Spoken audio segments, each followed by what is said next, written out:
Today, I'm doing a special rerun of one of my most downloaded and shared episodes. It's a tribute to my sister, Darcy Ritchie. This tribute show is airing on January 30th, and Darcy would have been 42 years old today.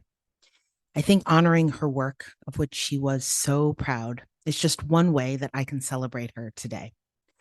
This episode is in itself a celebration of three things that Darcy was really, really good at. Managing people in ways that help them to step into the best version of themselves in whatever roles they were in. Listening and hearing both what people were saying and what they were meaning to convey.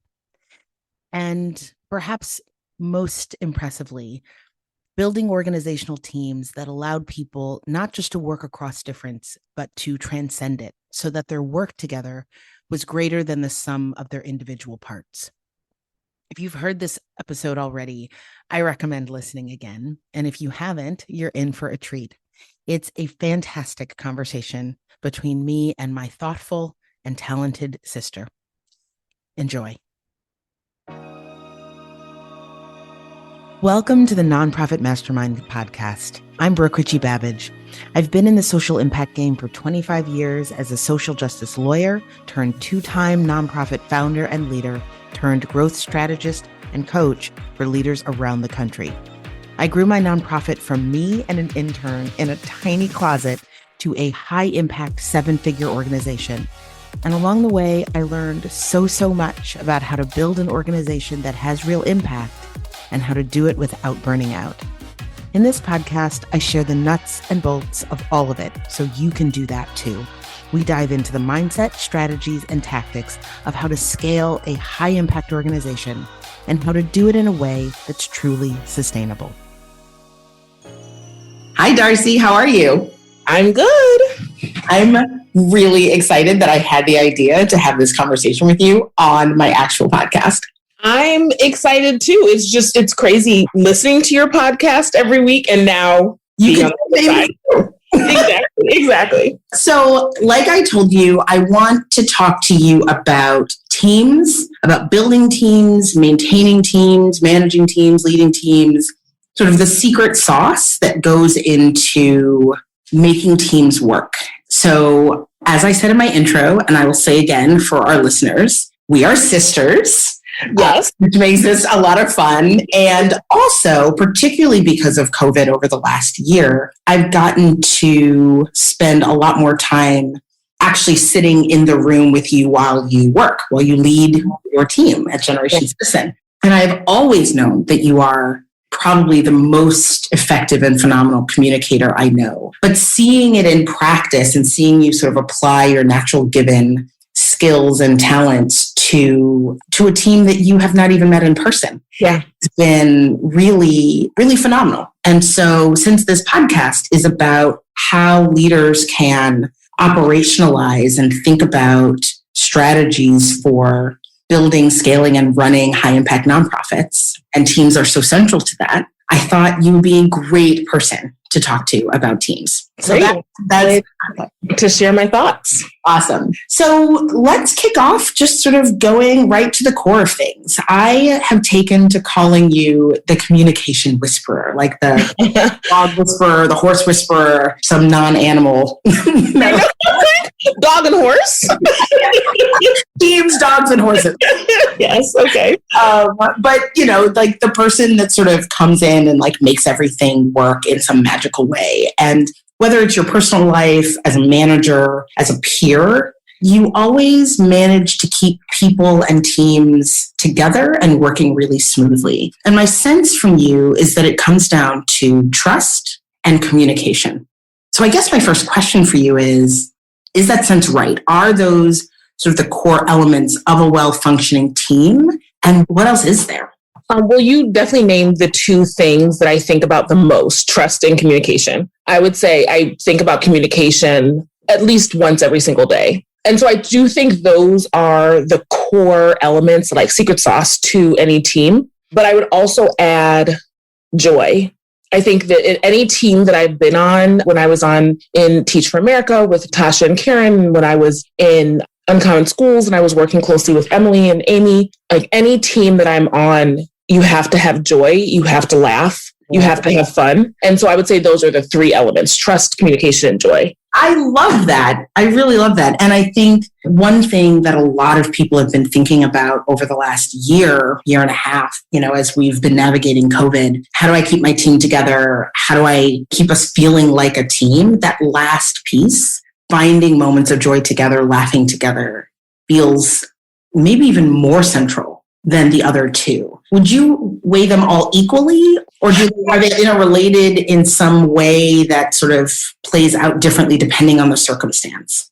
So I think it depends on the circumstance. It's kind of like when people say relationships aren't 50-50, they're 100%, and they ebb and flow depending on the situation. I think that's how trust, communication, and joy play out. With my current team, I have fun with them. Yeah, like we have fun together and we have silly jokes and we can kind of like play off of certain things that happen and we view things similarly. And that's both my internal team and my larger program team and my management and leadership team. Like each team that I'm on, I enjoy them. Yeah. As people, and I enjoy, like, we have shared moments. And that's something that I found in COVID. Those shared moments can happen. I was nervous about starting my role during a pandemic and not actually meeting anybody in person, and how will that play out? But you have those shared moments, whether you're in person or whether you're virtual, and you have to just bring that joy. So I think depending on whatever the situation is, one of those elements will one or two of those elements will either spike. This is like a big trust moment, or this is a big communication moment. I really love that point that we don't have to be in person to experience joy together. And finding ways to have sort of shared moments that we can then reference and that build intimacy and a sense of connection can absolutely happen on remote teams. Yeah. I think I'm really glad you mentioned that. I want to dig a little deeper on trust.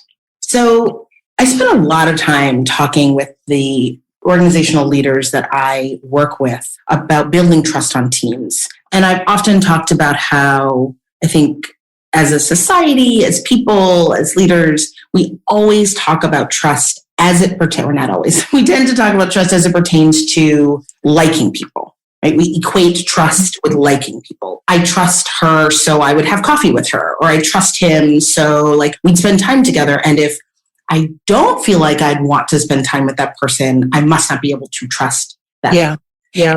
That, I think, does not do us a service. I think it does us a disservice. And I know that you talked explicitly a lot with this team that you are leading and the various teams that you've led and built over the years about how you build and cultivate trust on a team. Mm-hmm. I have a sort of a two-part question. How do you build actual sort of trust in the way that one needs to trust one's team members to work with them? And then I'd love to talk about how you repair trust, because I think that's also something that we've seen a lot during COVID and just as teams have shifted. So let's start with how you build it. Well, I want to go back for a second, because to your first question of what are the key elements of a team, I would say trust, communication, and joy are the umbrella elements. And then all of the smaller components fall within that. So relationship building is key to teams. That has been top of mind in being on a new team that I'm on now. But that falls under trust. And with communication, falling under communication is how you operationalize your interactions. What are your operational traditions as a team? So there's all these other components that come into play, but I would say they tend to fall under the categories of trust, communication, and joy. So I just wanted to clarify that point. But to your question of building trust, I think that trust is very often misunderstood. And it's what you're talking about. We reference trust as this umbrella thing, but what I mean about trust is different than what you mean about trust. So if I'm interacting with you and I say, trust has been broken, that doesn't clarify the problem. Right. Because it means something different to both of us. So one of the things that I really have clung to in my career is this idea that trust actually is broken down into 5 components: benevolence, so showing kindness to other people; honesty and authenticity; credibility; openness; and reliability. And when trust is broken, it's usually one of those categories, one of those things that is broken. Being able to notch it down and figure out what are we actually talking about. Exactly. Yeah. To be really specific, really concrete. And so when you're building trust, I think what you have to do is you have to know yourself well, and you have to be open to really trusting the people you're working with. And I super trust my team. Yeah. And so we're able to build trust because I actually trust their work and what they're doing, but they also have to trust me. And so I have to know myself within those categories to know what I do well. And I think in those categories, one of the things that I do well is like credibility. I feel comfortable and confident in the work that I do and the experience that I've had, and authenticity and honesty. I bring my full self. I'm true to who I am. And then I also know the things that are challenging for me. And one of those things is benevolence. And not to say I'm not a kind person. I know you. No, I'm not like to my face, but I'm like, that's what I would have picked. I know I'm not a villain. I'm definitely not a villain. But I do think, through my career, I can say I'm not prideful. So I can be honest about the gaps that I have. And one of them is I feel a lot of kindness and I feel a lot of appreciation for the work that people do, especially when they're working for me. I don't always communicate that really quickly and easily and efficiently. And so since I know that about myself, I actually was upfront about that with my team. I was like, I appreciate you all. I may not show it all the time, but I'm working on that. Yeah. And so I try and explicitly give myself reminders that I'm just they're working on current projects. And I'm just like, wow, Juanita did a really great job with this. But I actually have to say that. I have to verbalize that. And so that's a gap. What we are strong on. It also strikes me that sort of having a common language within this big umbrella of trust, or sort of specific language, also helps clarify what you need from other people, right? So you're like, let me try to be really open and honest with you about what I'm bringing to the table and how I can work to build trust with you. And here is how I define benevolence, right? Here's what I need in terms of benevolence. And it could be that I've been on teams with people where one or two of those 5 things you mentioned are more important to some people on my team, and another 2 are more important to other people on my team. So it's almost like the love languages, right? Yes, absolutely.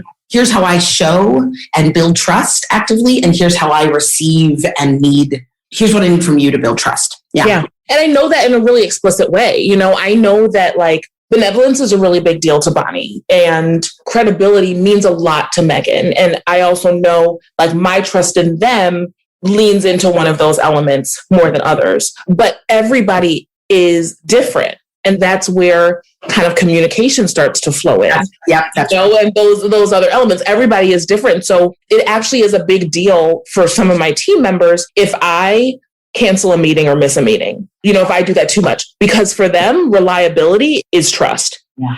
And so it's important to be able to communicate those and say, I know myself, you got to be honest. That's a really big deal. But people can miss meetings with me, and that doesn't infringe. I don't start thinking about their character and trust language. Yeah, that's right. It's also, and this is sort of the intersection, trust, joy, communication, the sort of trust communication intersection there is really fascinating.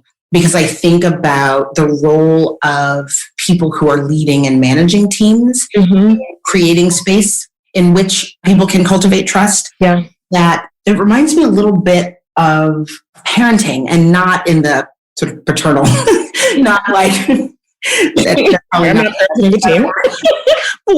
We can go with it. But the way in which, mom has always said, you have to get to know each of your children. Right? Yes, for who they are. Have the capacity to really just get to know who each of them are. Yeah. And that's definitely true in my own life. And part of what I hear you saying is, if I'm leading a team where I'm serious about building a culture of trust, right? Yeah. Active trust that allows us to work together. Part of what I have to make time to do, or find a way to do, is get to know each person on my team. And what does it mean to build trust for them? It isn't just this umbrella of the value of trust up on a wall that we believe in, but it's active. It requires figuring out how to communicate. And you named that before, but I think love languages falls under that. Yeah. Knowing what your love language is, and then also knowing what your kind of trust language is. So that leads me to my next sort of category of questions, which is I want to say one thing to the other side of your question, which was I'm sorry to move on now. Oh, okay. No, I want to pull us back. I'll say it quickly, and then we'll follow your lead. How do you repair trust? Yeah, that's right. And I think it is, repairing trust is, I will say, I've never been on a team where there hasn't been some broken trust. Of course. It's like any relationship. Exactly. It happens. And so I think repairing trust is about, first of all, it takes time. It takes a lot of time. And you have to dedicate the time, and you have to communicate like you're in it for the long haul, like let's do this work to repair trust. But it's about that intersection of communication and trust. Yeah. Where you have to find a way for people to, you kind of have to build trust for people to be like, I'm going to take a risk and actually communicate to you authentically about where trust is broken and say to you, on this team, we have not felt the leadership has been reliable, or on this team, we have not felt the leadership or my colleagues are very benevolent, and you have to be able to take the risk and actually say, here's specifically what it is. Because without revealing the true component of trust that's broken, you can't fix it. Which goes back to why it's powerful to have a shared language. Yes, exactly. So you used the word risk a couple times. Mm-hmm. Why do you think people feel like it's a risk to say, what about their trust relationship with their colleagues has been broken? What's the risk there? I feel like it kind of, this is where identity comes into play, and baggage and history. Yeah.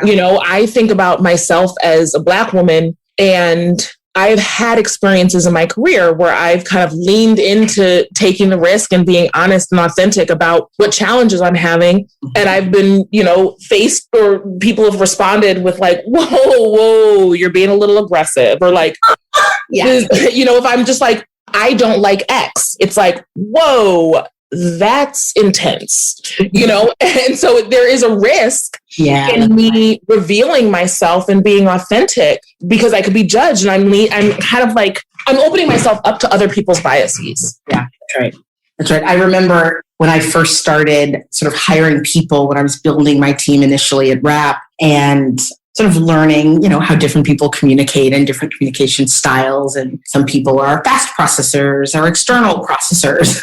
I am both a fast processor and not an external processor. Mm-hmm. Yeah, that's true. One of the early conversations that I had with one of the directors on my team was that she shared with me that I didn't always feel as available. Mm-hmm.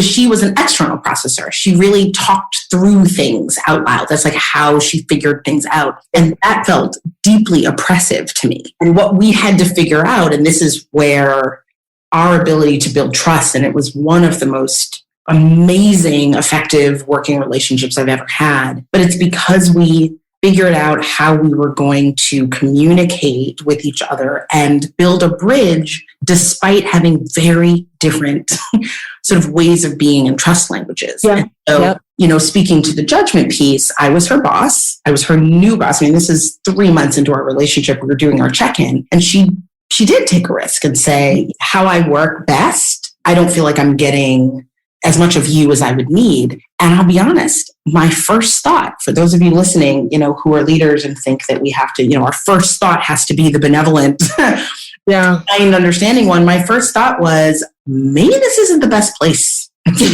Yeah. Because I'm like, I like working the way I like working. And what I'm hearing you say, I was in my own movie. And part of what comes up for me in this conversation is, if you are the leader of the team, keeping an eye on the sort of end goal, right? If these are the right people. Yeah. Right? And we are doing something amazing and beautiful together, then of course there will be times when somebody says, what I need from you is this. And you're like, I don't know if I can do that. Mm-hmm. And I think that some of the trust being broken comes from when that moment arises, you are judged, right? A person does look and say, I don't know why you need that. Or like, you're asking for something that's too much, or you're being aggressive. Yeah. So there also has to be space for that person to come back and say, so I got that wrong. Mm-hmm. Can we rewind? Yes. And try again. There has to be room to communicate, for give and take. And it comes down to, for some people, for some managers, credibility is a huge element Yes. for them. And so when somebody makes a mistake, there is a risk where it's like, can you do this job? And I happen to be a manager for whom credibility isn't a big thing for me. Honesty and authenticity is. So I think that has helped my management where I am like, take a leap. If you make a mistake, like I'm making mistakes, if you need to, you know, and I also kind of lucked out with, I'm just going to say, like, I love my team. I love Generation Citizen. And so I'm coming from a place of privilege where I just have a fantastic team. Yeah. You know, I have a really great team, but I do have to know myself as a manager to be able to say, I say to my team, like, take risk. You can make mistakes. That's okay.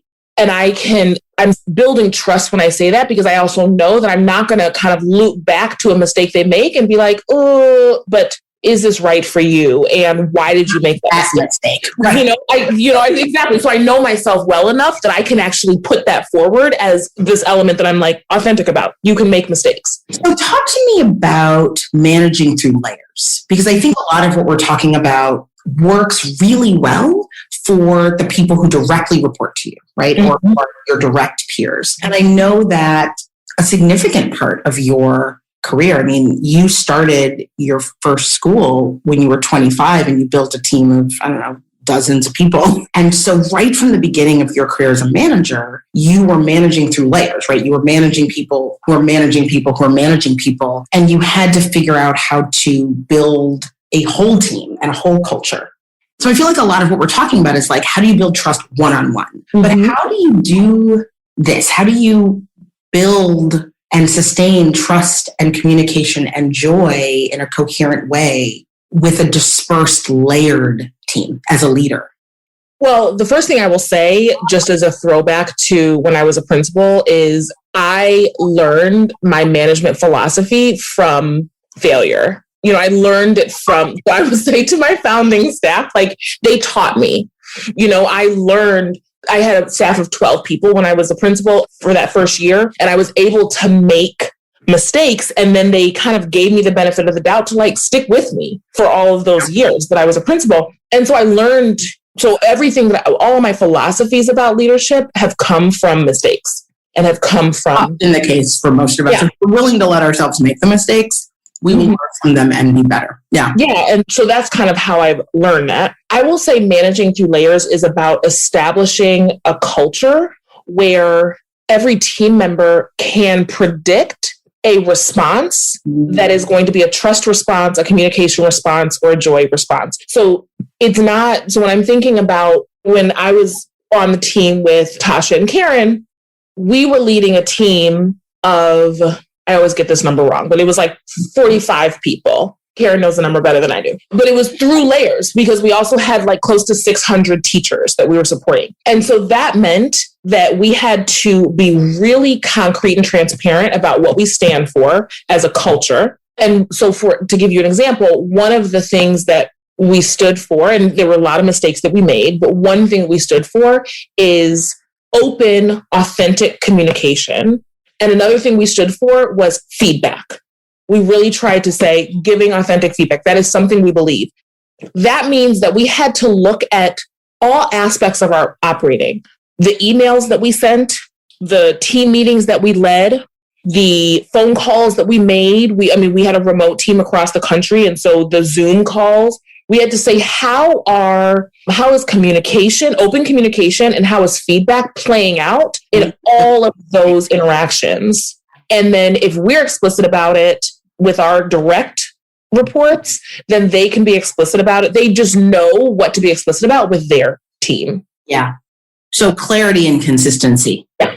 And it's like, if it's one-on-one, then there can be a lot that's unspoken and organic. I talk about in some of the trainings that I do how organizations, teams, leaders, there's sort of a natural evolution that happens from organic design, organic structures, organic leadership, right? That's intuitive, that's responsive. It's sort of me and you, we're feeling it out, we're going along.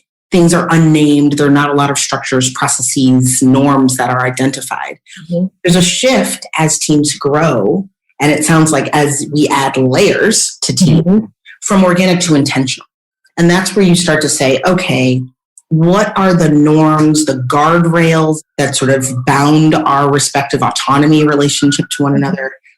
What are they? Let's name them. Let's agree on the names. Let's be really clear about what actually is happening so that we can lean into what we like and start moving away from what we don't like. And that shift from organic to intentional sounds like it's really important as teams grow, as you add layers. Yeah. And the intentionality, I would say I learned that from being a school leader, but actually taking time. And we did that on my team. We took time to look at a series of emails. And one of the things we talked about is like, my direct team is a support team. We support all the sites. So we looked at a series of emails and I actually had them look at my email communication that I had and say, okay, if communication, and I want to define it, how I use it. Communication is about what's heard, not what's said. Mm-hmm. So if my intention is X is heard, then look at my email. Did that come across? What mistake did I make in this email? Because oftentimes people of color get feedback around tone. And so like, what do you think about my tone? And so we looked at email and I trying to use myself as an example, but to be really concrete and specific about like, we want this cultural element. Let's look at our interactions and see if it's actually happening. Let's watch a video of somebody's Zoom call and see if like joy is an aspect of it. Like, are they having fun having their meetings? Like, are they enjoying their role? So I think it's about defining the cultural components and then actually looking to see that it's playing out. It strikes me that this all takes quite a bit of time. I think, as teams grow, as leaders are thinking about not just building a team, but sustaining and maintaining a team, it strikes me that what you're talking about isn't accidental, right? It's or organic, right? There has to be time in the schedule, time that is dedicated to intentional and deliberate culture building, culture definition, norm naming, team building. Yeah. It also strikes me that a lot of organizations don't do that. That's very true. I mean, one of the big mistakes that I made early on in my career, I was leading a school and I was not explicit about the culture. Mm-hmm. And when you're not explicit, the culture will develop itself. Yeah. And one of the elements that developed was venting, that like people were publicly venting. And I was even caught in a moment where I was in like the staff like room and somebody like busted into the room and they were just like, oh, I can't stand this crap. And I'm like, okay, so I'm seeing a thing I don't want to see happen. I was like, you get to a point sometimes where you're like, you don't see the progression there, but you're in the moment. You're like, I'm in the bad place. Right. This is now bad. I see the problem. And so like people were just like publicly venting like all the time and yelling. And so I was like, okay, this has to be corrected. But that's because I wasn't clear about like how I wanted us to communicate and how we wanted us to problem solve. And so luckily I was like partnered with Emily, who was a really great partner. And she and I talked about like, how should people communicate? How do we communicate? How do we want to give feedback? Because essentially venting is feedback that's not explicit, not direct. And so we established more of like a feedback culture and like an openness to feedback. And we actually had a staff meeting where I was like, I may not do this again, but essentially I was like, drastic things call for drastic measures. Yeah, it felt drastic because I was like, they're screaming in public. But essentially I said to my team, my staff, I was like, give me feedback. Go ahead. Like, tell me how I can be better. Again, listeners cannot see my face. I was looking at you like, you did what now? So young. I was so young. But this is like, so I'm not any of that. I'm not going to do that. Nope, I'm not going to do that.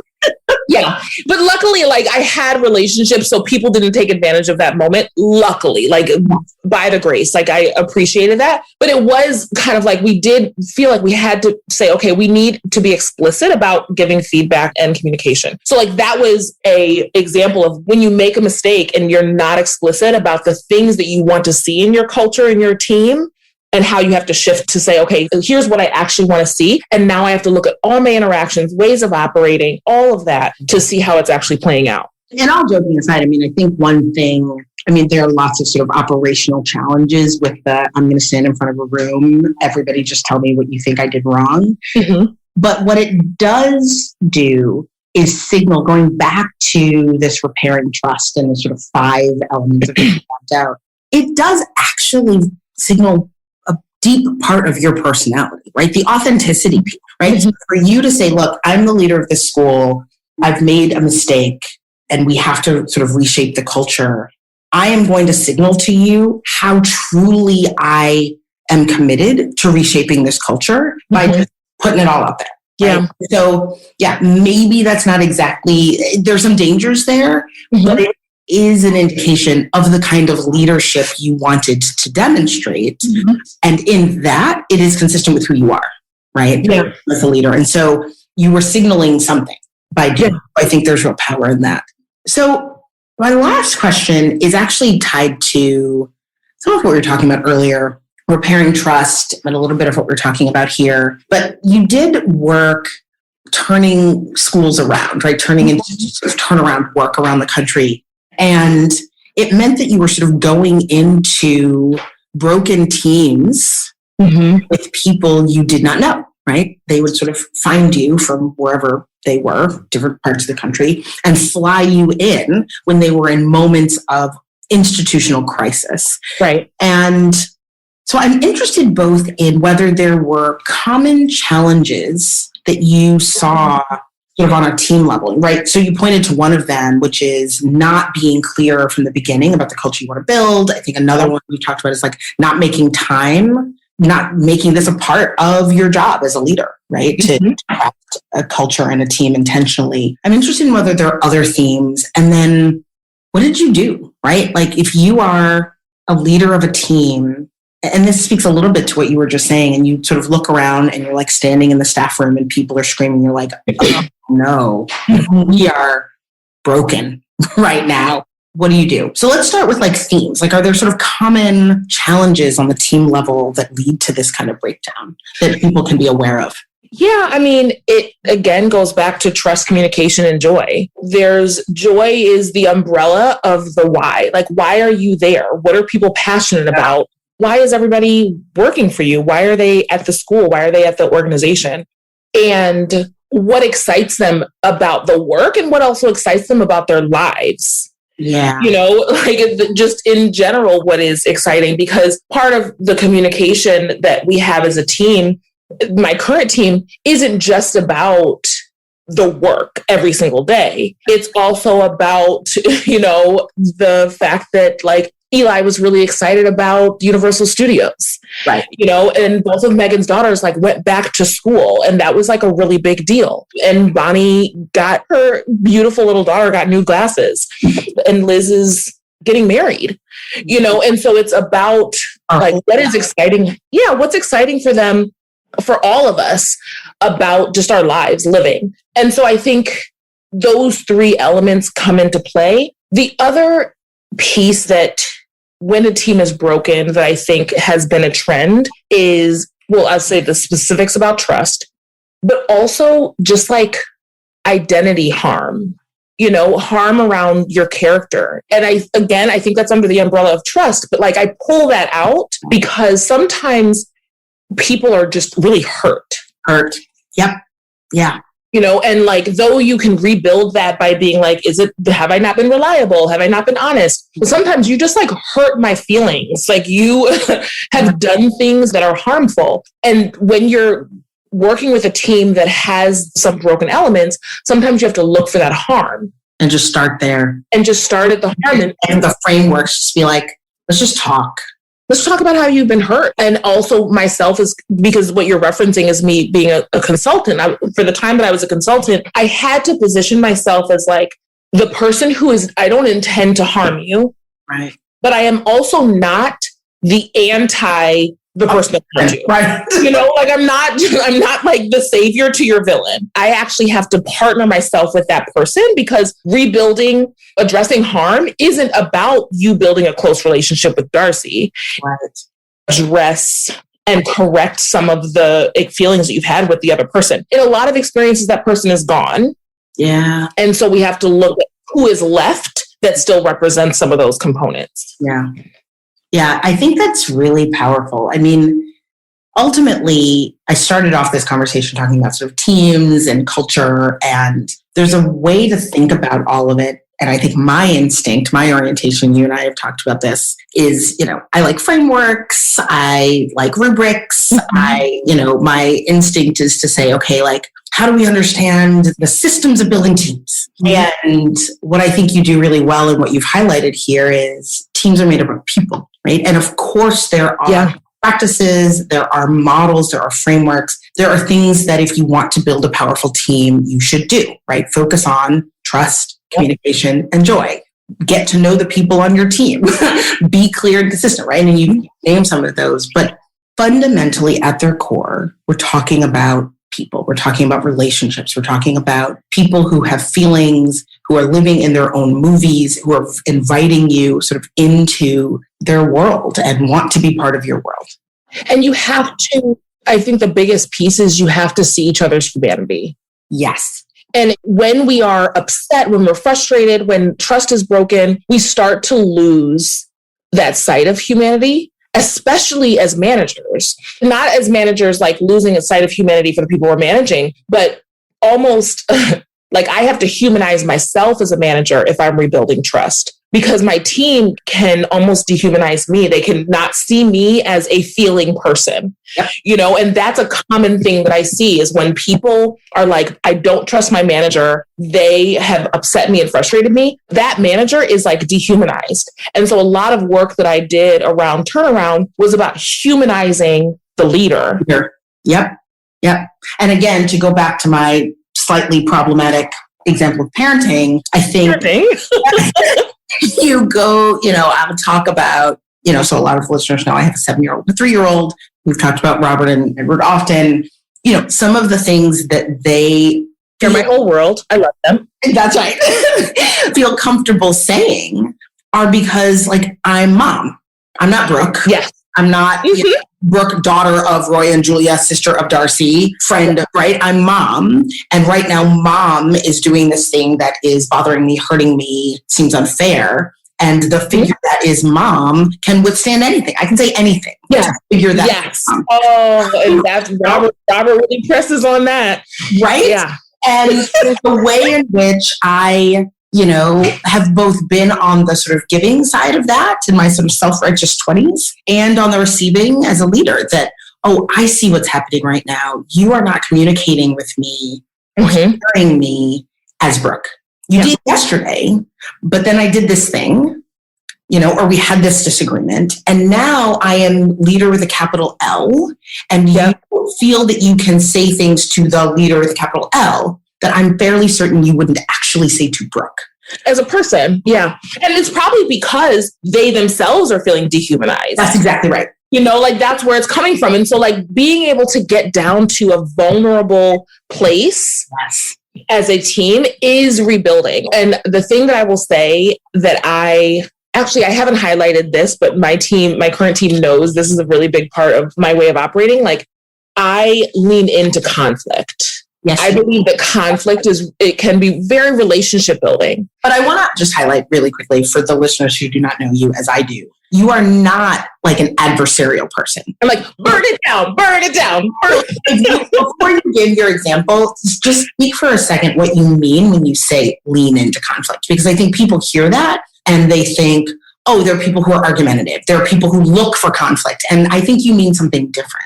Because I don't like venting in public. No, I'm not argumentative.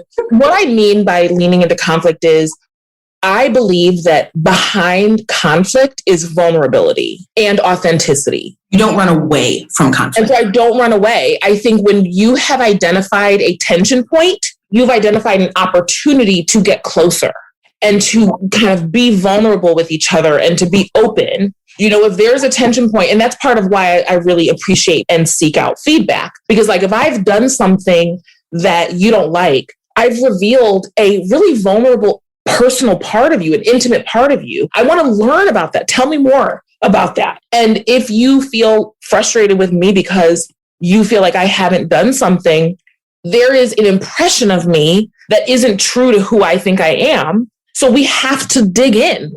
Got to bridge that gap. Got to bridge the gap. We've got to communicate because you are seeing me in a different light. And I think, you know, you and I talk about this often with mom, that mom can like view people in a particular light and be like, I know the elements of their character. I see the elements of their character. And in reality, by exposing that and leaning into the conflict and the tension that arises, you can get to know each other better on a really intimate, vulnerable level. Yeah.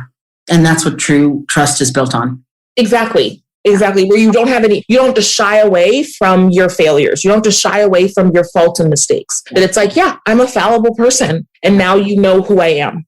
I love that. You really are just so good at this. But it all has come from mistakes. So,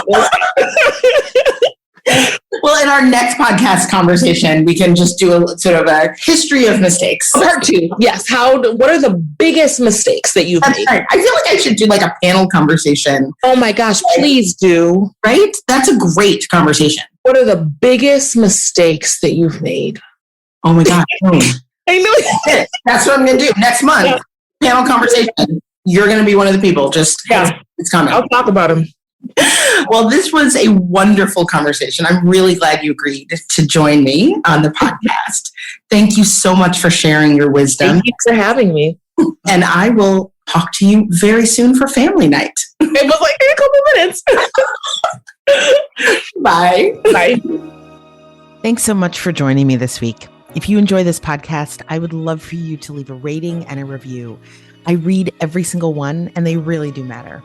I also share extra tidbits and resources building on what we talk about here in my newsletter, Leadership Forward 321. You can sign up by texting the word impact to 66866. And finally, definitely check out the links and resources that I mentioned in this episode at brookericchiebabbage.com/podcast. See you next week.